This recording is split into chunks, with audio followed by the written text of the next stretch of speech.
think we all recognize that land acknowledgements are just one small way of acknowledging the people who were here before us. But I am coming from upstate New York, the land of the Esopus people, part of the Lenape tribe. And my co-mentor. Hi, my name is Zoey Peacock Jones.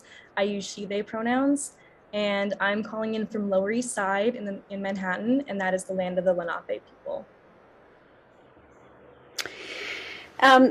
We have a little PowerPoint. We have some films.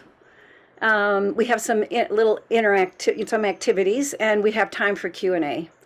And I think what we just want to say to you is that we're very excited to be with you, because this intergenerational co-mentoring we began it, and we have a little slide that tells it, but we began it almost like a year and a half ago. We're learning. We're coming to you in process. Mm-hmm.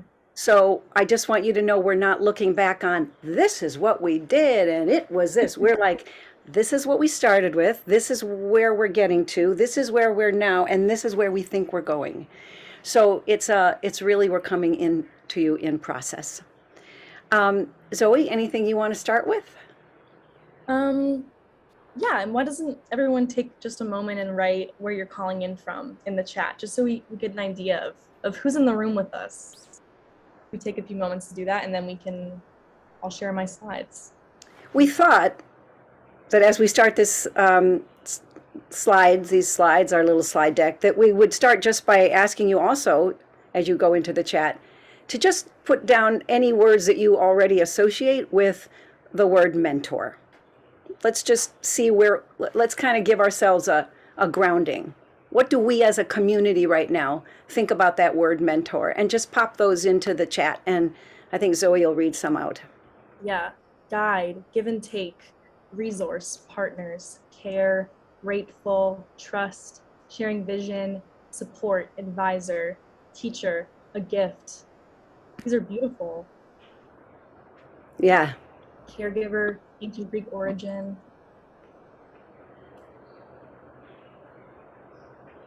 Facilitator. Yeah, partners, right.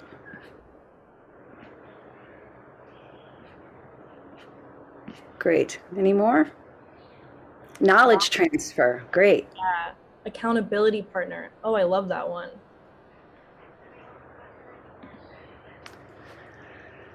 Well, we're already learning. Yeah. And just a secret here is that I'm also seeing Zoey Peacock Jones' mother for the first time. Everyone say hi to Peggy Peacock.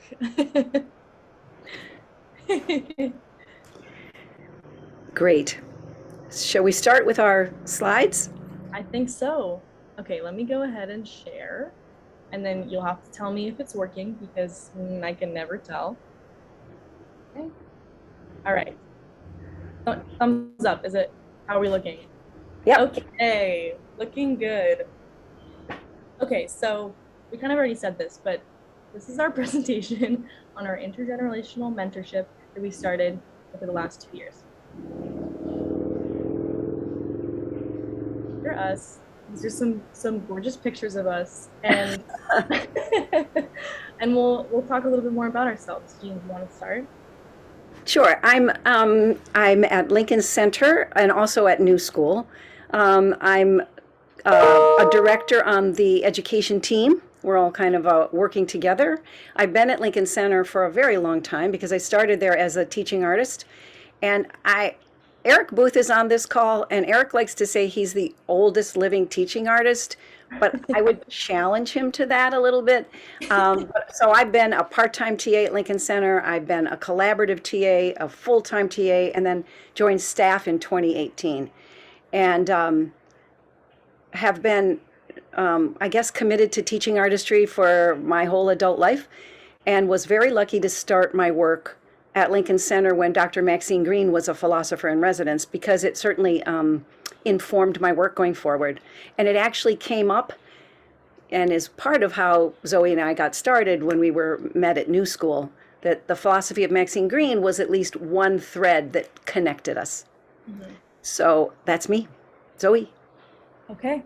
Yeah, I'm Zoe. I am a student at the New School, which is how I met Jean. I did a year at a school in Canada, which is where I'm from. I'm from Vancouver, Canada. And then I decided to transfer to the New School, and they didn't take any of my credits when I transferred. So I started over as a freshman. So now I'm in my junior year at the New School. I'm concentrating on design. I do projection design. I do a little bit of carpentry, acting, and my main passion right now, which has come from Jean, is clown, which we'll talk more about. Of course, I'm wearing my clown earrings tonight. Everyone wants to take a look at those. And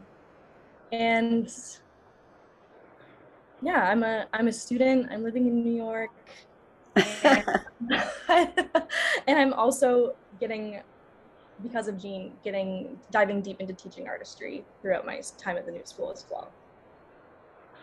That's me. And now let's hear from you, now that we talked about ourselves. So we want everyone to take a few minutes and think of a time where you felt you had a mentor, or that you were a mentor to someone. We're going to give you about 3 to 4 minutes to just take a few notes on this experience, what you felt, details of it were, what happened, and just what you gleaned from that experience. And we will be asking volunteers to share out, but not everyone is required to share. So you can totally just write this for yourself. There's no necessity to tell anyone else. Do we have any volunteers who are feeling inspired to share what they just wrote about?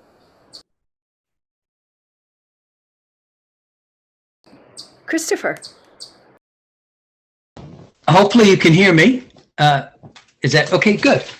Well, I think my first mentor in teaching artists was in the Poetry and the Poets in the Schools program. I mentioned in 1979 is when I started this. And the poet mentor was Stephen Dunn, who's one of the great poets, won a Pulitzer not too many years ago, died several years ago. And he taught me to go to the schools and use things like horse names from, in horse races. Don't tell children what this is, but horse names. And I said, I love this, and I've been doing it ever since with Dutch boy paint color names, cloud names, sound effects, the Encyclopedia of Digital Integers, languages from around the United States, diaries. I find at antique stores around the country.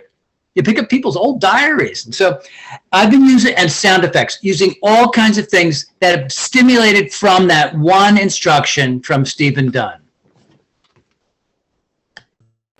Fantastic. Thank you. That's a beautiful thing. One thing happened and it's still resonating outward. Yeah. Come on, who else? Wonderful people. Share. Oh, share. Thank you, Sharon. That's my name. I had a mentor for, I'll probably cry. Okay, so I'm a jazz musician, and I had a mentor for like 20 years, and he played with like Ray Charles and learned from John Coltrane, and so I really benefited a lot from his experience in life. It wasn't a traditional like schooling, the formal education thing. It was more like on job training and, learning about, jazz theory rather than European music theory and all that stuff. Yeah, so it was super beneficial, super grateful. So he passed away in 2014, and I've been teaching since 2011, and I'm teaching like the history and evolution of jazz music. And so I'm kind of like taking, I don't know, I can't say I'm taking over where he left off, because my experience is not his, by any means at all. But just in an effort to keep, so sorry, you never know when this is going to come up. Just an effort to keep jazz music alive. It's a passion of mine, and everyone's passion of his, and we share that. So there you go. And now I'm teaching, so I'm keeping the ball rolling. Sharon, thank you. Thank you so Passing much for sharing that with us. Yeah. So Yeah. beautiful.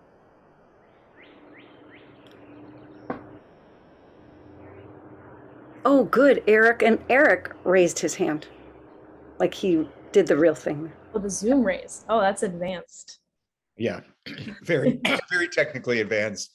I was thinking how I actually never had a mentor and had always wanted one. And I think part of the reason that lack has made me a pretty active mentor through the whole rest of my life. And I was noticing the kind of particularity of the role of mentor, the way in which it's a little different than coaching. It's certainly different than holding a parent space. It's a different kind of heart-to-heart relationship, and it includes a kind of unequal cognitive sharing, but an equal reciprocity when it goes well.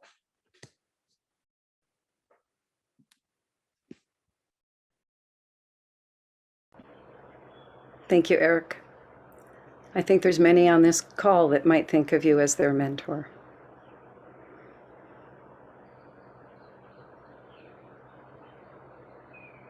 Anyone else that would love to share? Let's do one more. I know I see some. a raised hand from Barbara. Okay, good. Hi. I am thinking about my assistant who is 50 years younger than I am. Maybe not that much, but almost 50 years younger. And I hired her to do certain administrative tasks in my studio. So I thought that I'm going to use this term that I never use, the boss. Because there's an exchange of money and I pay her. But it was very clear very quickly that that was really just a technicality, that I paid her to come and be this huge person in my life that is extreme. It's not only reciprocal, I think of her as my partner. When something good happens to me, I think it's happening to us. When something good happens to her, I'm sure it's us. So that kind of closeness, I still pay her, but I know it's way bigger than the boss and way more meaningful. She has skills I do not have, and I have experiences that she's not had yet. And so that exchange is juicy.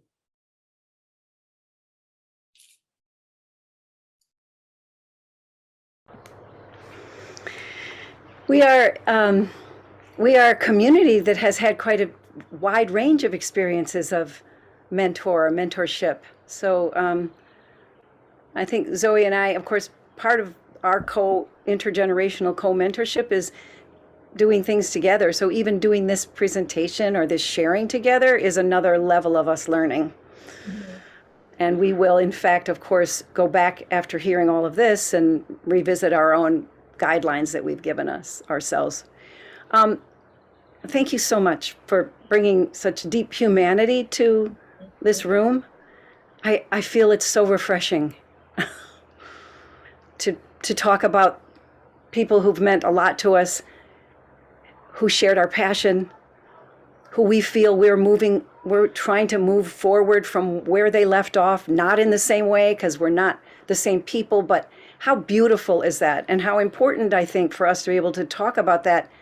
Of course, I think everything like that is important in these times right now. The ability to connect with people, the ability to build a relationship, and to find a shared passion or a shared perspective that whatever age you're at or place in your career, that there's a unification of going forward. So later on, there's things that we'll share with you about what we've gained already from this. But certainly I look at my own work, but from a new perspective. And that's kind of amazing. Okay, so are you okay with us going through some slides and then I think some pretty good little films, and then we'll come back around and talk more and see if this we're thinking about mentorship and kind of individual growth, and as Barbara said, there's a partnership there, as you've all mentioned. We're also thinking maybe we'll see if we want to, but meet again later to think about what's the collective impact that you might have as the two work together on things. Like I'm thinking about the climate impact work that ITAC is doing so much on, and if everybody had a co-mentor that asked them to look at things from a different perspective, what other solutions might we find? I'm going to kind of walk you through how our mentorship got started and how we entered into this journey together. So in fall of 2020, it was middle of, as we all know, middle of heavy COVID times.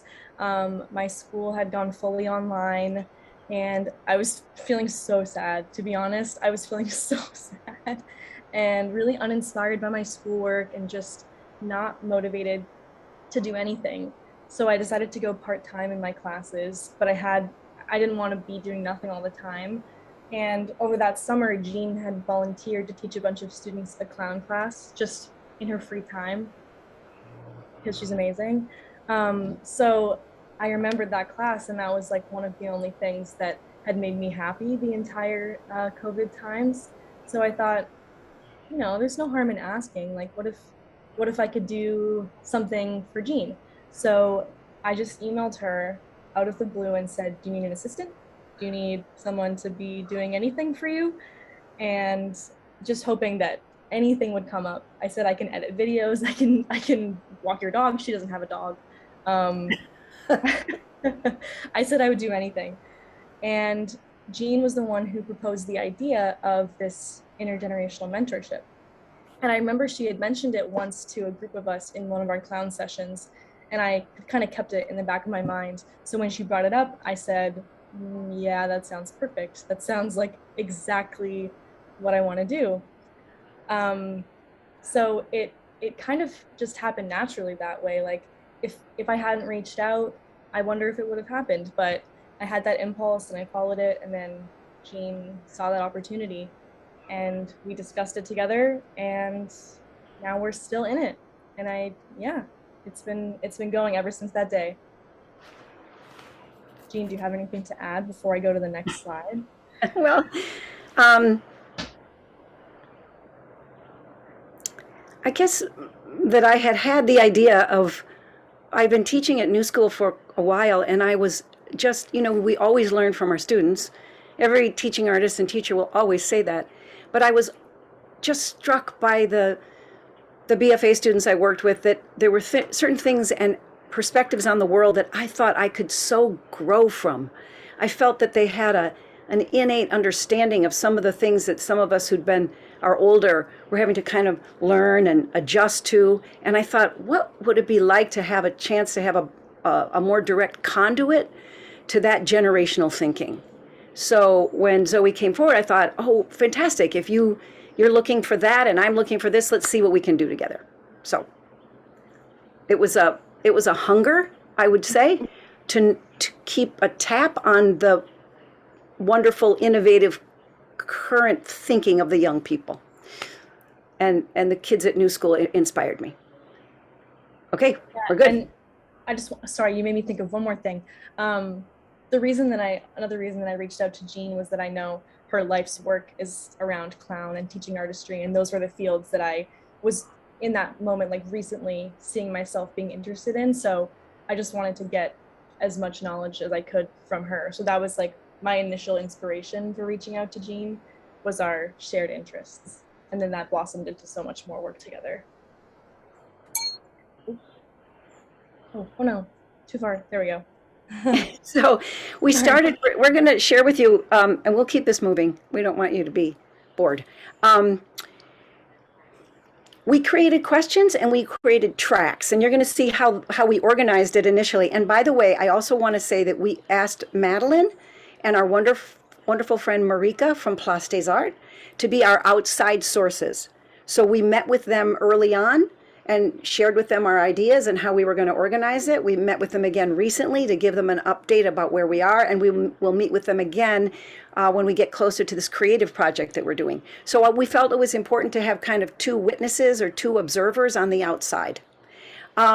These guiding questions were where we started. I feel that they're still in motion, but this whole idea of co-mentoring was important to us, right? So how can two things, two ideas, two people exist equally in the same space? And how can two bases of knowledge interact to create something entirely new? Now, I want to share one phrase that came up in one of our last meetings, Zoe and I, and that's it. She said it was kind of the distribution of wisdom. And I just think that is so accurate, because I do go to Zoe for advice. And I did it not that long ago. And later on, I'll tell you what good information she gave me. But just that idea of the distribution of wisdom isn't age related and live one place. So, okay. Yeah. So when we first started the mentorship, we wanted to keep it organized in a way. So we decided to split it up into these three kind of categories. And the first one that we created was the courses category, because at the time when we started the mentorship, Jean was about to start teaching a course in January of that year. And so we decided that I would be brought onto that course as kind of an assistant and to also be learning in that space. And then I was also going to be involved in Jean's MFA clown classes that semester. So that was a really good way for us to kind of keep the ball rolling at the very start of the mentorship, because we dove right into these courses together. So we were spending so much time together, and I feel like the courses really kept us on track for the rest of the mentorship, because it was right off the bat like that. Now, so something important here is that Zoe was part of some of the planning of this. And I will say that because she was in those classes, I would often have reflection with her afterwards, after a session. What stood out to you about that? I'm thinking of going this place next. Do you think they're ready for that? So it wasn't a matter of just participating, but it was being part of the planning. And I certainly turned to her as kind of a ringer in the class to say, what happened when this happened? Did this seem to work with the group? And this is where I'm going next. And sometimes she'd say, oh, I think that's great. Or, you know what, I think they might need another step before you go there with them. So there was a active participation. So this idea of mentorship and to keep track of the work we're doing is we looked for opportunities in these courses, but also what else do we talk about works of art together? Are there other projects that I could say, Zoe, give this a try? She was part of some visioning labs. We had artistic check-ins because, she's a BFA student. She's doing all sorts of work on the campus there. And also, how are we documenting this? And that's a key piece because I can't reveal yet, but this has become a very big part of the documentation of something that Zoe will be doing as a capstone project. So the initial documentation is now going to be something that gets shared out widely. So it was, where can we, what are the elements of mentorship? We knew the courses were giving us an initial beat of connection, and then we have a project or projects. Yeah, project or projects. We aren't going to reveal what the project is yet, because it's still under wraps. But we had the idea for the project super early on in the mentorship, and now moving forward, we are finally having the time and space to create the project. So that's something that we set off our goals to complete 2 years ago, and now it's going to happen, and that just feels really fulfilling. So it's a creative project, right? Yeah. And it will have both a website and a live performance component. Mm-hmm. Sorry. I think what we were saying too is these tracks were our beginning. Yeah. Like we needed an organizational, we needed some structure, but it has gone beyond these. The tracks have evolved. They have overlapped. They have, you know, taken us in new directions. So, Yeah. oh, beyond the tracks. Okay, there you are. Yeah, you predicted what was next. Yeah. Yeah, as Jean was just saying, as we were reflecting, making this presentation over the past few weeks, it became really clear to us that the tracks were kind of a jumping off point, because when we made the presentation, we realized we hadn't even looked at them in about a year maybe, or like we'd looked at them a few times, but they were a really perfect way to get us started, and then so much more blossomed because we had that structure at the beginning.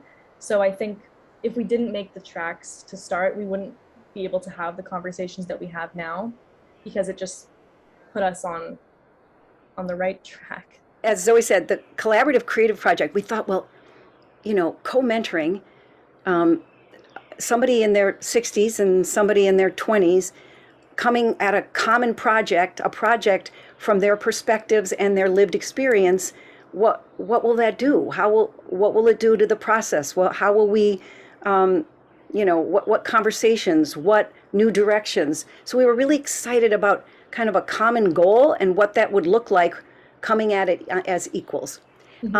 Tangible knowledge from each other, oh, you know, that's just so ongoing. It's kind of what Barbara was saying too, is that it starts being, I turn to Zoe about this, or I ask her about, well, what are you and your friends feeling about this right now? And to be honest, I also am kind of in training around technology, because it's, you know, something that Zoe's very interested in and does as part of her theatrical work. So I have that to grow from, sharing our perspectives. And I think this is quite nice, is to become confident in a new area of knowledge presented by the other.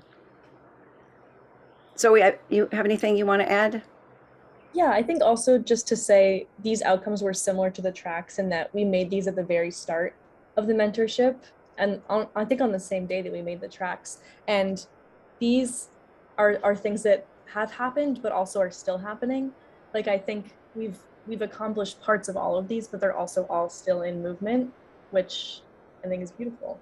That's a great way to put it, that we've accomplished parts of these. Parts of them. Great. Okay. So this is, I know this is an overwhelming slide, lots of text, but this is kind of just a summary of the stuff that we have accomplished together so far in our mentorship. So the Civic Imagination course is the one that I just discussed, the January course that I helped run and talk about with Jean. I have been in all of her MFA clown classes, working with her on those, learning from her, learning from the students and with the students. The poetry salon was through the Maxine Greene Institute, which Jean will talk about more in a little bit because we have a little clip from it. But I had the amazing opportunity to interview 2 poets about Maxine Greene, and that was facilitated through Jean. The Lincoln Center Visioning Labs, I was able to help with the tech side of that, doing some stuff running the chat, and it was just amazing to be brought into that space. We worked together on Maxine Greene's birthday celebration this past year. I did some tech side for that, and then I was able to attend the event, which was amazing. The work on the collaborative piece has been ongoing, is going to be ongoing, and is really going to ramp up this fall, which I'll talk about at the end when I do my big reveal. And then this, I think it was the fall, or was it the spring? I don't even remember.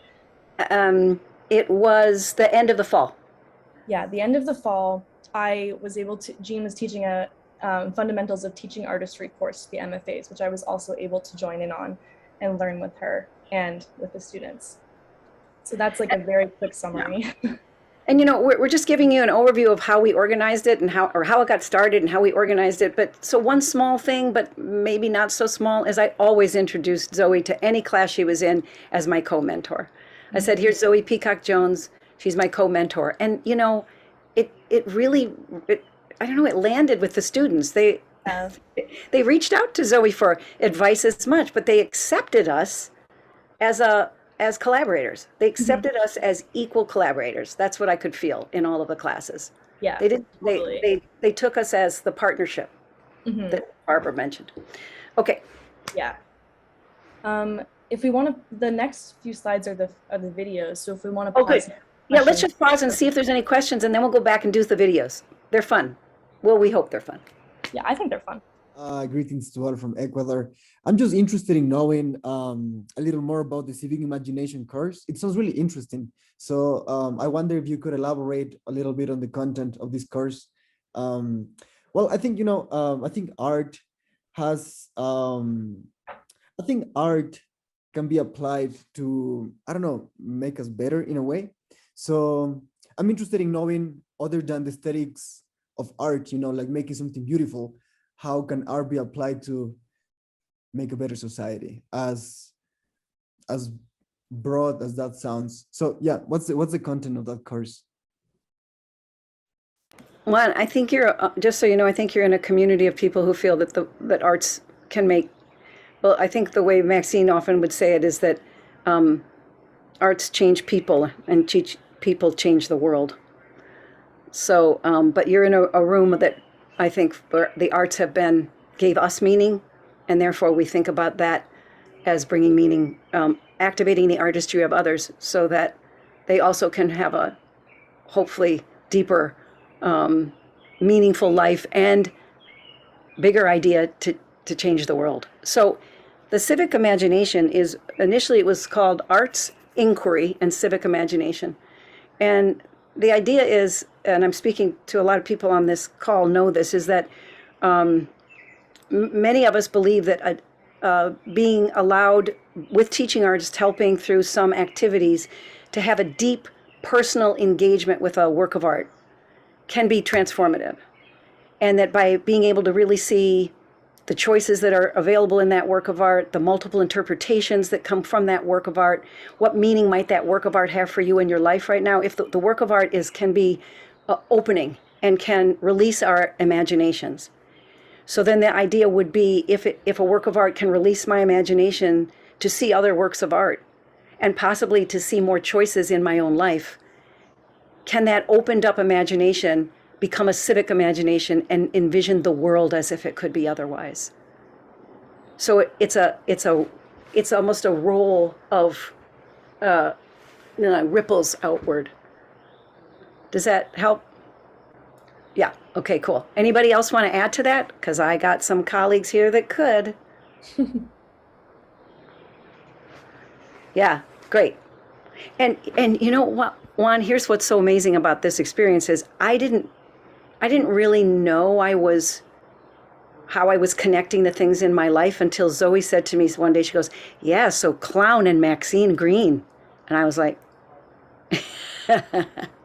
so it helped me see how there were some connections that I was carrying, and I didn't know they were quite so obvious. And now that they were made obvious, then I'm being even more intentional with them. But anyway, you know what? I'm happy to send you any information. This was recorded, and I think I probably can get a list of names, but happy to send you a few quotations around what you've asked, Juan. Yeah. Okay, good. Anything else? Anybody else about a thought? Maybe something you're doing? I know there's people that are actively involved in some mentoring projects right here. So I'm just wondering if any structures or questions. I mean, we don't have to. But it's always good to hear somebody else's voice. Yes, good. Christopher? Well, I'm teaching a class at Montclair State called Creative Thinking. And we develop and design that class as we move forward. We interact with other artists and business people and inventors and anybody I can.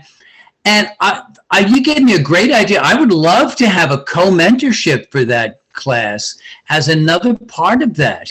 From my perspective, I have it's very hard to run that class, but I have a blast every minute doing that class. And I would love somebody to have that blast with me.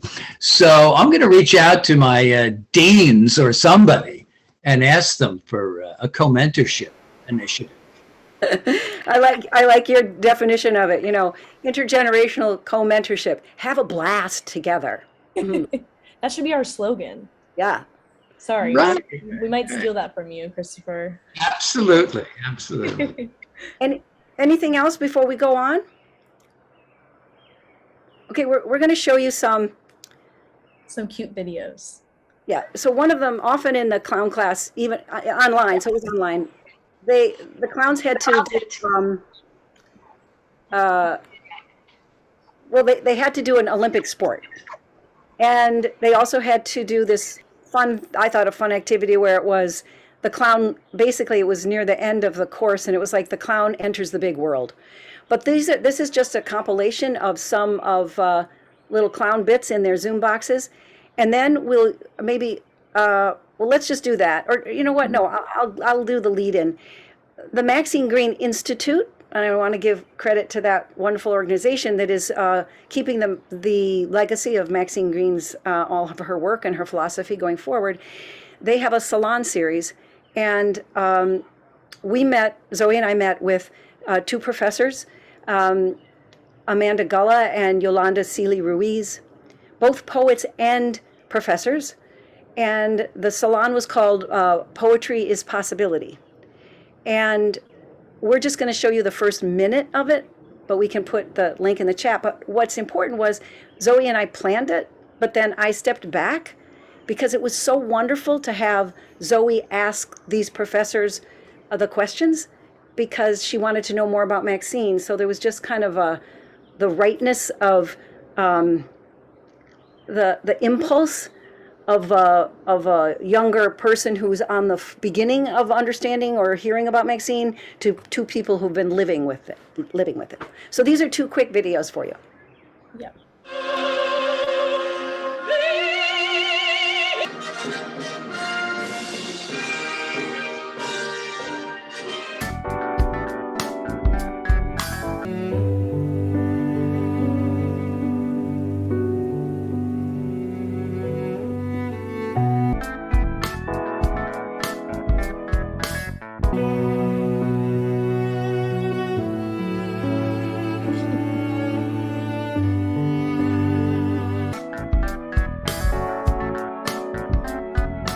Not only are you brilliant, eccentric dancers, but you're good line dancers and incredible Olympic athletes. So that was some of our clown work. And this is the other video that Jean was just speaking about.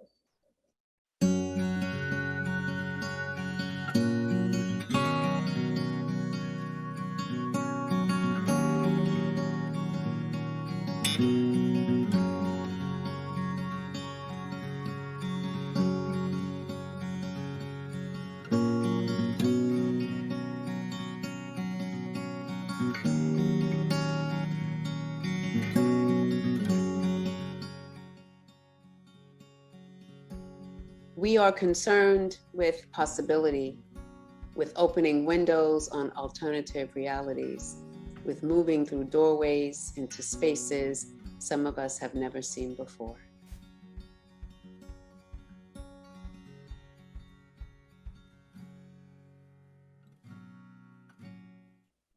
Welcome to the Maxine Green Institute Salon. Poetry is Possibility. My name is Yolanda Seeley Ruiz. I am a professor of English education at Teachers College, Columbia University. And I am Amanda Nicole Gulla, and I am a professor of English education at Lehman College, City University of New York, and a poet. Hi, my name is Zoey Peacock Jones. I am a student and trying to be a poet, and I am someone who's encountering Maxine Green for the first time, and I'm very new to her work. And so I'm really excited to learn from these two who have been encountering her for a much longer time and to hear all the thoughts that they have to share. So I'd love to start off this discussion by asking you both to talk a little bit about your first creative endeavors that you ever had, and then along that journey, how you came to call yourselves poets. So what was important here was that Zoe and I planned it. Then we organized it. Well, what were the questions? What were the quotations from Maxine? How many sections do we have? Then we were both there when we filmed it. I would go on and go off camera. And then we talked about the edits together. So again, it was a way of a project that brought our two perspectives together. So that's actually what I feel once we did those tracks. what happened was things came to us that we said, hey, we could try this. Let's do this together. So we keep evolving as co-mentors because the projects demand that we interact in new ways. So, Yeah. but this is, we'll send, I don't know if the link's already in there, but it's lovely. And they're just some beautiful, beautiful segments of this that you're going to want to keep running through your mind. Okay, here we go. Okay, so at this point in our mentorship, about 2 years in, this is what I was able to document of like what outcomes I've seen for myself so far. And there's so many more beyond what I wrote here, but this is like what I could get into words. I've started performing clown shows, which is something that I never thought I would be able to do. But through all the clown stuff that I've done with Jean, I've done 4 clown shows in Brooklyn so far alone, which has been amazing. I started seeing connections between Maxine Green and clown, the same connections that Jean has made, and we've talked about them together. And it's just been amazing to feel like so excited about knowledge that I'm finding. Next month, I'm going to be attending the Philippe Gaulier School in August, which Jean attended the year that I was born. It's a clown school. And so we're going to have that shared experience of being taught by the same clown teacher, just so many years apart. So that's going to be amazing. And I wouldn't have known about it if it wasn't for Jean. And I've also begun pursuing teaching artistry, which is also something when I started college that I never, first of all, I didn't know existed because they don't tell us about that at schools in Canada. Oh, and I didn't know that I would love it so much. But through the work with Jean, I just knew I grew to know that I do love it, and that's what I want to do. So that's just like a brief summary of what I have personally gotten from this so far. And Jean has the same. So I mentioned it briefly before, but viewing what I'm now calling my life's work from a new perspective, which is teaching artistry, along with my own particular love and art form with clown, and a philosophy that I stretch and move around because I feel that there's so much of it that sustains me. But Zoe would ask me questions, or I would say to her, what did you notice in this? Or she would get an idea of when she was in a teaching artist class and she had to create a lesson. She said, I'm thinking of doing this and actually putting these quotations in like this. And I said, well, that's fantastic. And she said, so she was giving me a chance to look at my work from a new perspective. New connections between teaching artistry, philosophy, and clown, listening to a younger generation and perceiving their values. I just am so grateful because I feel we need each other to solve what's going on in the world right now.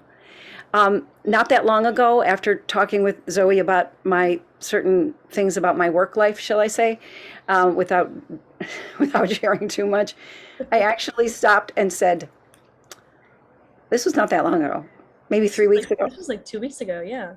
I said, Zoe, do you have any advice for me? And she said, well, what do you mean, like your life, your work? I said, well, all of it. But after what we've just been talking about, and she thought for a moment, she said, well, I just think it's really important that you go with what gives you joy. I think you need to remember and go with what gives me joy. I think that's what you need to do. I thought, good enough for me. And here's the other thing. I love to celebrate Zoe's accomplishments and wondering what possibilities will arise from our work. I'm going to go back again. Barbara said when her assistant achieves something, they do it. It's the we. It's like Zoe calls me from the bar where she does her clown shows, by the way, and she goes, "Oh my God, they loved it," or So there's like, it actually really is a journey. It's really like things come up, so we figure out how to include them in this co-mentoring, like an opportunity. So we go, well, we could do that. But it's also just giving each other a touch base, which is just kind of thrilling. Okay. Beautiful.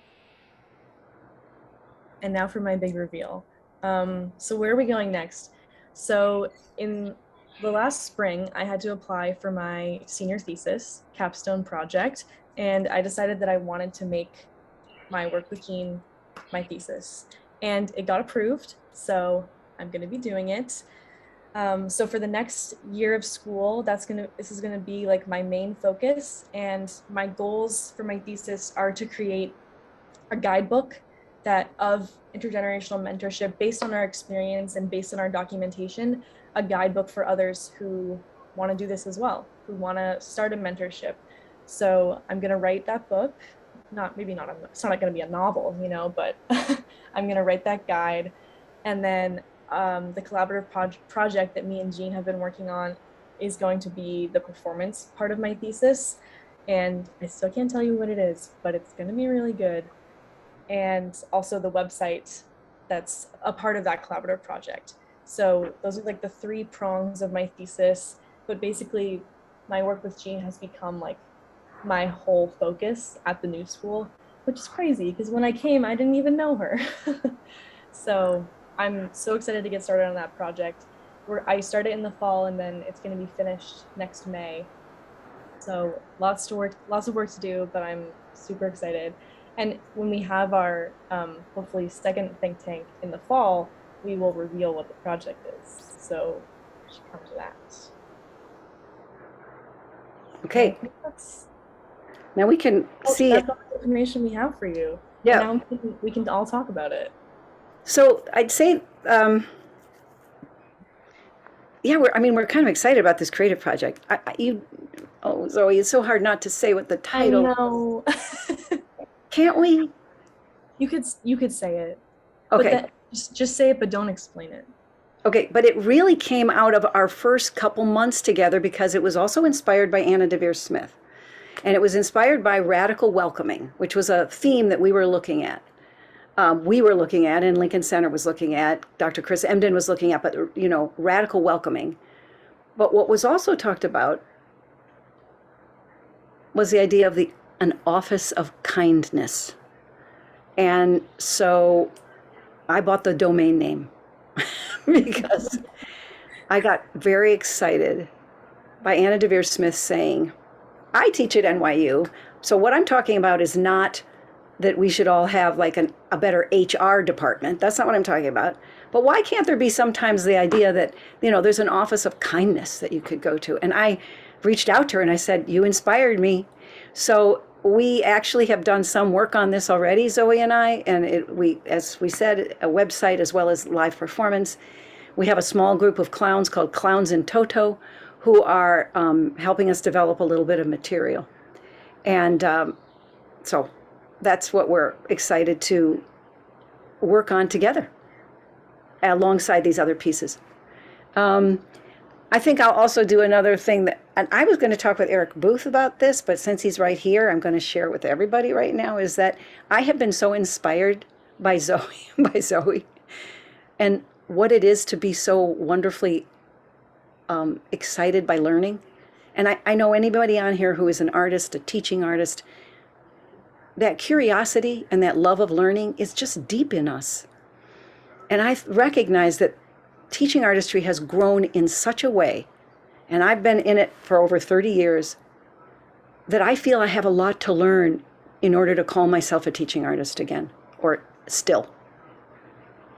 So I'm carving out for myself, as Zoey does this work that she outlined for you in the BFA program, that I will be part of. I'm excited, the performance.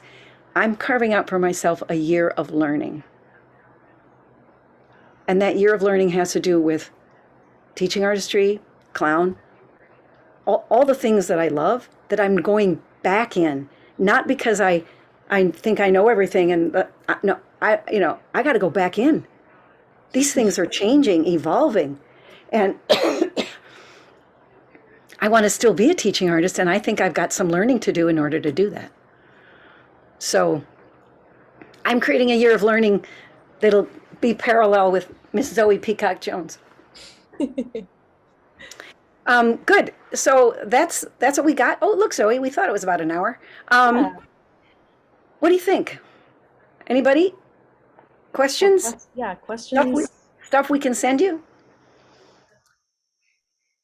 or just thoughts or connections or anything it made you think of. I'll share a thought.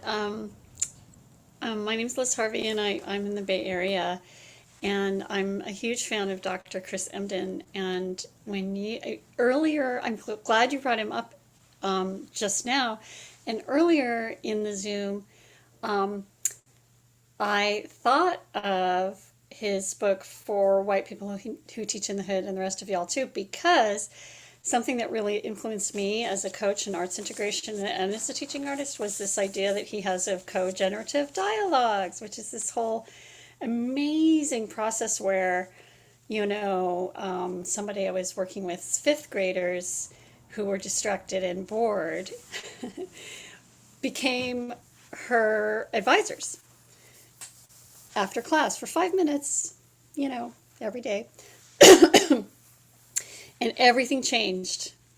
Everything changed. And it was just, that was it. And it's just a really fun thing to hear how you're engaging with similar practices and then taking them to all kinds of really adventurous, fun places. Great, thank you, Liz. Right. And also, just so there's some more going on about that co-generative work, is that we've been working on Collider Classrooms, it's called, with Dr. Emden. And he also likes to call it the post-pandemic classroom. And it's really about, and there'll be more coming out about this, but it is about that space that young people then get to feel that. And it's interesting, it's not just the educator who's trying to embody that, but the space itself needs to be able to feel responsive. The kids need to feel they belong there, that it's responsive to them, that there's different ways that they can interact with the space. There's different ways they can use the space. There's real art in the room with them. So the idea is that if you, as the educator, are coming from that place of co-generative and the kids are, what is the dynamic space that can house both of you and be impacted?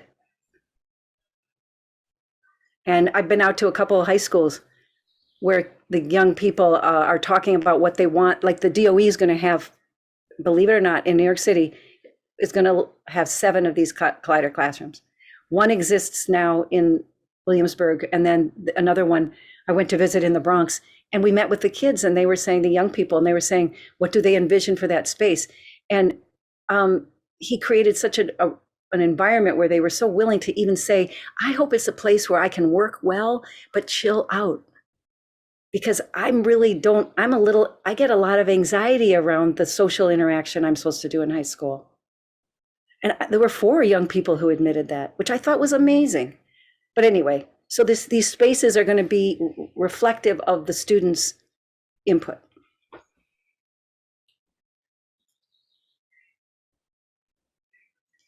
Anything else, you guys? I had a little different experience and I wrote it in the chat this April. I had been, we have a 350 Main, section in Maine, and they had wanted to have an arts kind of section for that, but they were also developing a sort of youth climate thrust, and it became obvious that actually the older sort of organizers of 350 Main realized that they really need to step back and support the young people. And at the same time, I was working with ITAC with the climate impact. And I was connected through them with a young 21-year-old passionate climate activist who lived about 2 hours north of me in a fairly small rural but very active town. And she's a terrific painter. So I have them, I don't want to get too long with this, but I have a relationship with the Amtrak station. I've been facilitating a space in there for a long time. So I asked her if she'd want to put some of her paintings in the station. And during COVID, I had done another mural project where the station was closed, but I realized that I could exhibit things by getting permission to put things facing out of the station. And it was great because they were visible 24/7. So she was excited about it, but then it became obvious that it was a tough winter last year, and I realized that she was having trouble probably producing original work, but she had a lot of she'd done a lot of work. So, you know, we kept going back and forth, and she wanted a deadline, and you know, we worked out those things, and then finally I said, like, you know, could you reproduce some of the work you already have? And she, because she'd asked me if she could put a framed piece in there, but you know, in the public train station, it wouldn't have been secure. So I said, well, is there a possibility you could scan some of those? And then I went back to 350 Main and said, if she did that, would you pay for it? And they said, yes. So we did these 3 gorgeous banners that we ended up installing in the train station related to climate change. And so they were in for a month, but there was also a display case that I'm responsible for in there. I said, would you want to do something in there? And she decided that what she wanted to do was collaborate with her science teacher from when she was 16. She was 21 now, on a tornado model that they used to do at science fairs. So it was going to be installed in a glass case. And I was a little bit nervous about this, but it actually ended up being wonderful because they hadn't, you know, really seen each other that much, and everything's been kind of shut down. So they, and I learned that you could text with 3 people at the same time, which I didn't really know before that. So it was really a great experience. And 350 Main is letting her keep the banners for her activist activity this summer. So it, you know, it's like a win-win all around, and people could drive by and see them all the time. So there was a lot more access at a time when our local art gallery really wasn't open very much for, you know, even though they had exhibits there, they were barely open. So, but that's sort of a different kind of facilitating where she wouldn't really have gone, you know, she wouldn't have had the resources to go and get those printed, et cetera, but I had connections. So sometimes it's that, you know, you have this experience where you can facilitate those things for someone else. Yes, absolutely. Wow, that's beautiful. Thanks. Very Thank you good. for sharing that. I think Juan, was your hand up before? Yeah. Yeah. It was up. I was wondering if I can share my screen with you so I can share an exercise that might help in your process. Is that possible? Is this an activity that you are thinking you're leading here, or just something that you are interested? I mean, is it an activity that? Can you tell me more about it? Yeah, of course. I documented. Well, I've been thinking about, you know, I've been thinking about education in this new world order in which everything seems to be digital, and that's a very conflicting place. But I think it can also offer a lot of resources. And I was pretty surprised by your clown exercise because, you know, for me, it's a little difficult to have that level of connection with my students, or that level of authenticity, I would say. You know, like, it's difficult to have, you know, people participating as clowns. But I've been, I don't know, I teach this design intro class. And so what we did was to conceive our rooms as offices, pretty much as labs. And I think that seeing our workspaces as labs, but also as homes, presents all sorts of new opportunities. And yeah, I don't know, just that. It just made me think of the use of the spaces in a new way.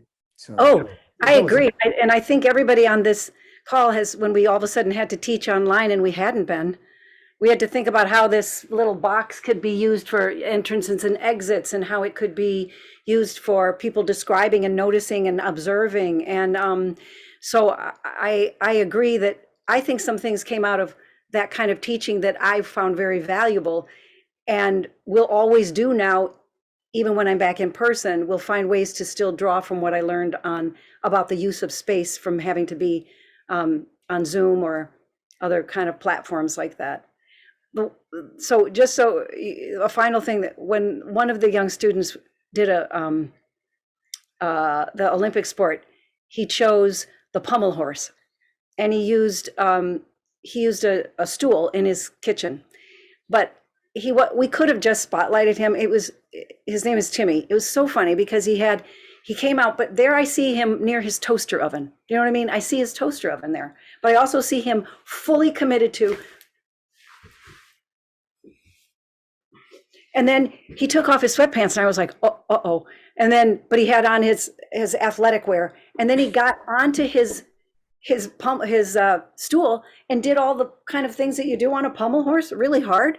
But there he was doing that in his kitchen there. I saw his toaster oven. I saw this. There was just something so charming about his willingness to make that an Olympic arena, even though I could see the trappings of his daily life.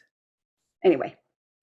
Okay, I think we're good, Madeline, but thank you so much. We so appreciate you joining us for this conversation.